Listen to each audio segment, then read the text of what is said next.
ಮನೆಯಲ್ಲೇ cafe style white sauce pasta ಮಾಡೋದು ಹೇಗೆ ಅಂತ ನೋಡೋಣ. ಮೊದಲು ಒಂದು ಪಾತ್ರೆಯಲ್ಲಿ ನೀರು ಕಾದ ನಂತರ ಅದಕ್ಕೆ ಪಾಸ್ತಾ ಹಾಕಿ 1 ಸ್ಪೂನ್ ಎಣ್ಣೆ ಮತ್ತು ರುಚಿಗೆ ತಕ್ಕಷ್ಟು ಉಪ್ಪು ಹಾಕಿ ಬಾಯ್ಲ್ ಮಾಡಿಕೊಳ್ಳಿ. ನಂತರ ಇನ್ನೊಂದು ಪಾತ್ರೆಯಲ್ಲಿ ಸ್ವಲ್ಪ ನೀರಿಗೆ ಕಾರ್ನ್ ಮತ್ತು ರುಚಿಗೆ ತಕ್ಕಷ್ಟು ಉಪ್ಪು ಹಾಕಿ ಬಾಯ್ಲ್ ಮಾಡಿಟ್ಕೊಳ್ಳಿ.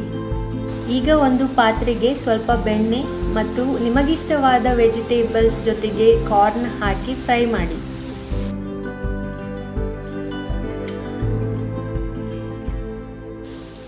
ಫ್ರೈ ಮಾಡಿಕೊಂಡಿರುವ ವೆಜಿಟೇಬಲ್ಸನ್ನು ಬದಿಯಲ್ಲಿಟ್ಟು ನಂತರ ಅದೇ ಪಾತ್ರೆಗೆ ಸ್ವಲ್ಪ ಬೆಣ್ಣೆ 3 ರಿಂದ 4 ಸ್ಪೂನ್ ಮೈದಾ ಹಾಕಿ ಕೈ ಆಡಿಸಿ.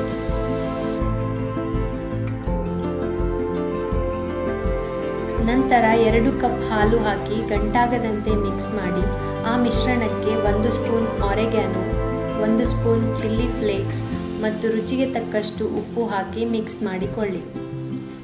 ಕೊನೆಗೆ ಫ್ರೈ ಮಾಡಿಟ್ಕೊಂಡಿರೋ ವೆಜಿಟೇಬಲ್ಸ್ ಜೊತೆಗೆ ಬೇಯಿಸಿಟ್ಕೊಂಡಿರೋ ಪಾಸ್ತಾ ಹಾಕಿ ಅದರ ಮೇಲೆ 2 ಚೀಸ್ ಸ್ಲೈಸ್ ಹಾಕಿ ಕಲಸಿದರೆ cafe style white sauce pasta ಸವಿಯಲು ಸಿದ್ಧ.